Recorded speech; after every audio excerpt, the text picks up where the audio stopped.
Il est Nico. 8h43, c'est donc le dossier brûlant de la rentrée. On ne cesse de vous le répéter depuis 7h ce matin dans Europe Matin. Après la bûche de Noël, avant les crêpes de la Chandeleur, vous prendrez bien une petite réforme des retraites. Levée de rideau sur le texte le 10 janvier. En principe. Alors ça c'est le petit ajout, si je puis dire, de ces derniers jours de la presse qui prend quelques précautions à 8 jours de l'événement. Se pourrait-il que dans la semaine, la réforme des retraites soit abandonnée face au front qui est en train de se former contre elle. On sait que le projet est très impopulaire, qu'Emmanuel Macron joue gros, qu'il avance entéraminé. Et on en parle ce matin avec Carole Barjon, grand reporter à l'Obs. Bonjour Carole. Bonjour Dimitri, bonne année. Et bonne année également. Et Charlotte Dornelas de Valeurs Actuelles est avec nous aussi. Bonjour Charlotte. Bonjour Dimitri. C'est la seconde fois, seconde tentative de réforme pour Emmanuel Macron pour les retraites. Alors on va pas répéter que c'est pas la même réforme qui était initialement prévue. Vous vous rappelez, c'était un projet de régime universel avec âge pivot. Bon, finalement c'est plus simple. C'est aussi socialement plus violent, cette idée d'un report de l'âge de départ à 65 ans.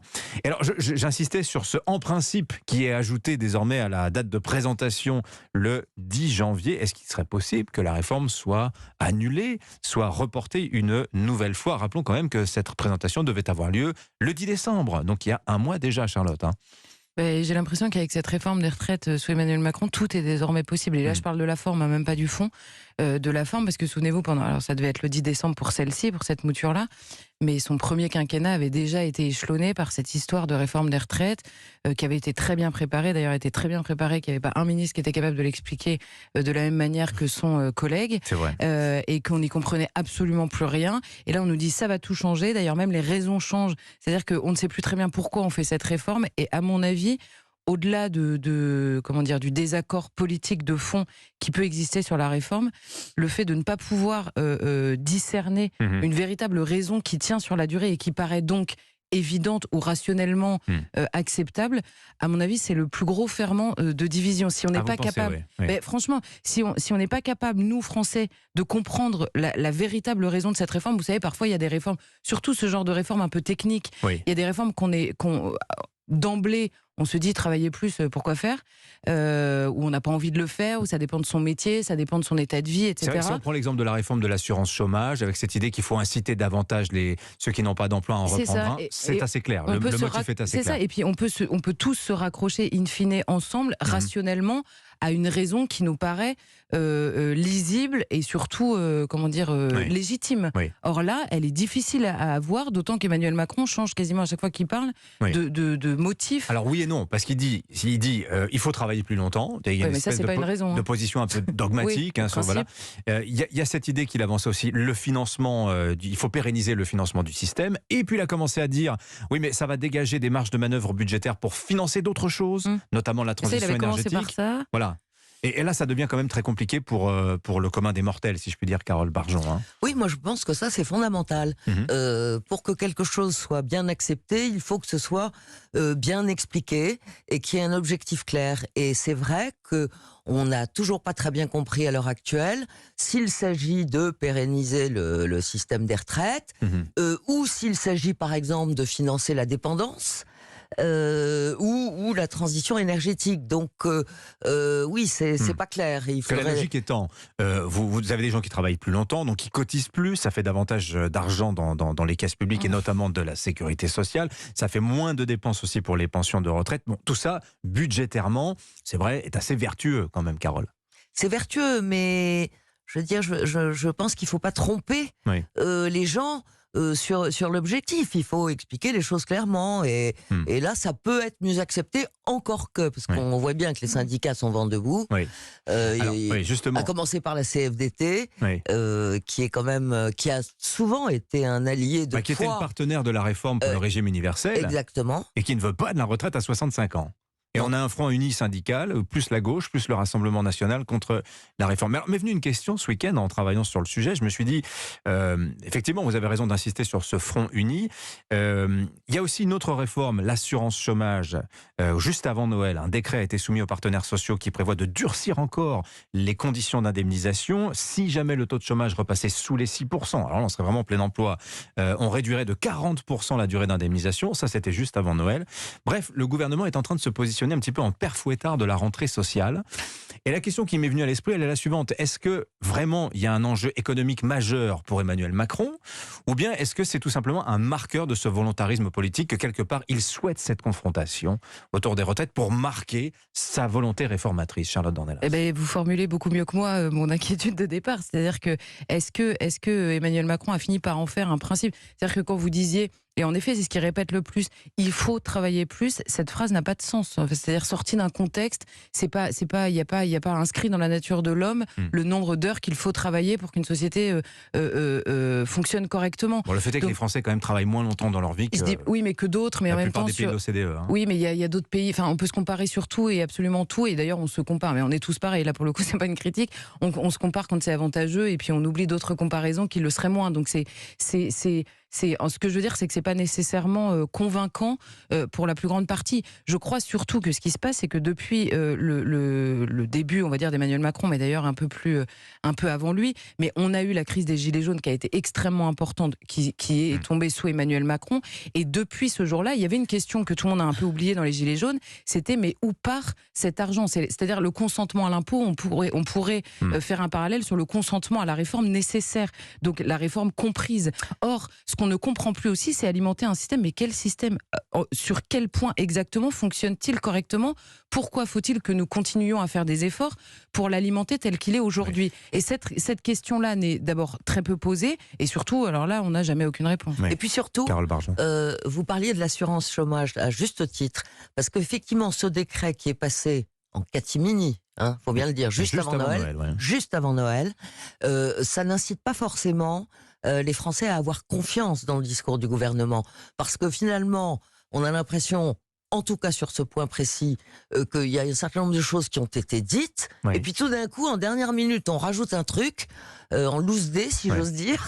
En se disant que sur le chômage, l'assurance chômage, les Français sont plutôt favorables à un durcissement des conditions, quitte à durcir, durcissons encore un petit peu plus. D'accord, voilà, mais il faut, si on veut l'assentiment, notamment sur les retraites, il faut pas commencer à faire, à mon avis, des coups dans ce genre-là, parce que du coup, on peut se dire qu'il se passera exactement la même chose, par exemple sur les retraites. Il faut quand même que le discours inspire confiance et qu'on soit sûr de pouvoir se tenir à ce qui a été annoncé. Et pas découvrir des choses qui sont glissées comme ça en catimini. Voilà, on aura l'occasion d'en reparler évidemment de cette réforme des retraites. Elisabeth Borne, ce sera l'actualité. Demain va commencer à recevoir les partenaires sociaux. Je voudrais revenir avec vous deux, Charlotte Dornelas, Carole Barjon, sur une étude qui est parue la semaine dernière. Alors là aussi un peu en catimini, puisque c'est entre Noël et jour de l'an. Étude du service statistique du ministère de l'Éducation qui nous éclaire sur le niveau réel des élèves français par rapport à leurs voisins européens. Alors là, on n'arrête pas de dire que les petits Français sont mauvais, qu'ils sont de moins en moins bons. C'est Papendiaï, le ministre de l'Éducation, qui disait lui-même que le niveau baissait. Or, on apprend, à la lumière de cette étude, que 21% des élèves de 15 ans n'ont pas un niveau suffisant de compétences, notamment en compréhension de l'écrit, en mathématiques. Mais ce chiffre, en fait, c'est quand même mieux que la moyenne européenne. Et comparé au Luxembourg, vous avez 30% des gamins qui, à 15 ans, ne maîtrisent pas le minimum vital, si je puis dire. Carole Barjon, donc on est en train de se flageller pour rien? Non, sur pas le niveau du tout. Moi, je crois pas. D'abord, 15 ans, c'est élève de seconde. Hein. Oui, mais enfin, quand le ministre de l'Éducation nationale, qui n'est pas suspect de faire œuvre de pessimisme systématique, dit lui-même que le niveau baisse, il faut peut-être le croire. Par ailleurs, il y a d'autres études. Son prédécesseur disait le contraire. Hein. Je rappelle. Oui. Mais comment s'appelait-il Jean-Michel Blanquer, pardonnez-moi. Il disait le niveau monte. Il disait ça fin 2019. Non, il disait ça commence. Ça commence à remonter. Le problème étant, on sait très bien, c'est que toutes les réformes de l'éducation qui sont entreprises, elles mettent 20 ans à produire des effets. Et 20 ans? C'est aussi long que ça? Une génération, en gros. Bon, puisque l'essentiel, en fait, de la question, que n'aborde pas d'ailleurs le ministre de l'Éducation nationale, il dit qu'on va renforcer, on va insister sur l'orthographe, sur la maîtrise du calcul. Parce que moi, je rappelle qu'au-delà de l'étude dont vous parlez sur le plan européen, il y a des études qui montrent tout simplement que au niveau des enfants de 6e, 20% ne maîtrisent pas les enseignements fondamentaux. Ça aussi, c'est ce que dit Papendiaï. Le vrai problème, c'est le collège aujourd'hui. Donc, oui, enfin, le vrai problème, c'est toujours l'école primaire. Oui. Pardon de le répéter, parce que c'est pas là que sont faits les efforts au collège, on découvre ce qui ne va pas. Mais donc, ce qu'il faut corriger, c'est en amont. C'est à l'école primaire. Alors, Jean-Michel Blanquer avait initié un certain nombre de choses. Le dédoublement des classes. Le dédoublement des classes en REP. préparatoires, les devoirs surveillés à l'école, ce genre de choses. Mais il y a une étude qui a révélé récemment que les méthodes d'apprentissage de la lecture sont encore trop souvent à départ global et non pas, à la méthode syllabique qui, d'après un certain nombre de chercheurs et en neurosciences, est objectivement supérieur. explique que c'est quand même la seule bonne manière d'apprendre. Et donc, en réalité, c'est un vrai souci pour tout ministre, parce qu'à ce moment-là, il faut peut-être imposer ou recommander vivement d'utiliser certaines méthodes plus que d'autres. Et là, vous vous attaquez à la liberté pédagogique auxquels les professeurs sont extrêmement attachés. Aïe. Donc c'est vrai que c'est très compliqué et on comprend mieux pourquoi le ministre actuel ne parle pas de ça. On va parler de Brigitte Macron parce que vous avez eu l'occasion de la rencontrer sur ce thème de l'école justement. Mais j'aime Charlotte Dornelas justement. Non, mais et puis au-delà de la méthode, il y a aussi la manière de la sanctionner, cette méthode, de voir comment elle évolue. Et vous disiez, à mon avis, très justement, parce qu'on voit que tout se révèle au début du collège. C'est donc bien que le problème est avant le collège, puisque c'est là. Mais simplement, quand vous refusez par principe de discriminer, c'est-à-dire de faire des différences sur les niveaux entre les élèves, pas les discriminer par principe, mais simplement sur les niveaux acquis avant de passer au niveau supérieur, et ben vous arrivez à un moment où en effet ces différences, elles existent, elles ont été cachées pendant longtemps et elles se révèlent trop tardivement pour certains élèves. C'est d'autant plus grave que, évidemment, les élèves qui vivent dans les familles les moins, au niveau les moins forts culturellement, mathématiquement, sur le terrain du français notamment, sont évidemment les élèves qui pêchent le plus à l'école et que l'école ne repêche pas précisément ce qui est son rôle initialement. Et c'est les questions qui ne sont jamais posées. Donc Pap Ndiaye, on l'a vu, c'est sur la question de la dictée qui se fait d'année en année. Moi, je veux bien qu'on se compare en disant il y a des pays où c'est pire, mais ce qui est sûr, c'est qu'en France, aujourd'hui, le niveau est bien moins bon qu'il y a 10, 20 ou 30 ans. En dynamique, ce que ça donne, c'est qu'en fait, on n'est pas terrible. 21% des élèves de 15 ans qui ne maîtrisent pas l'écrit, c'est quand même pas normal. Mais la part est restée stable ces 10 dernières années, alors que la progression d'élèves en difficulté est très forte dans des pays qu'on loue pour son système éducatif, notamment la Finlande, les Pays-Bas, plus 10 points en 10 ans. D'élèves de 15 ans qui sont aujourd'hui en grande difficulté scolaire. C'est assez inquiétant au niveau européen. Je voudrais qu'on termine, Carole Barjon, quand même, sur un papier que vous avez écrit, c'était le 8 décembre dans l'Obs, justement, portrait de Brigitte Macron. On sait qu'elle était enseignante et qu'elle est encore très très intéressée aux questions d'éducation, à tel point que c'est peut-être le seul sujet sur lequel elle rompt sa neutralité de première dame. Elle s'est exprimée sur le sujet. Qu'est-ce qu'elle pense de l'école? Est-ce que le changement viendra plutôt de l'Élysée, de Brigitte Macron, que de Pap Ndiaye, d'après vous, Carole Barjon? Enfin, écoutez, en tout cas, clairement, c'est quelqu'un qui ne s'exprime jamais sur la politique. On sait qu'elle a une influence, mais là, c'est son sujet, elle a été prof. Clairement, elle avait envie de faire passer quelques messages, je pense. Et c'est à vous qu'elle les a fait passer, donc. Oui. Elle, au fond, elle va tout à fait contre. Elle a tout à fait conscience de pas être dans l'air du temps, comme elle dit.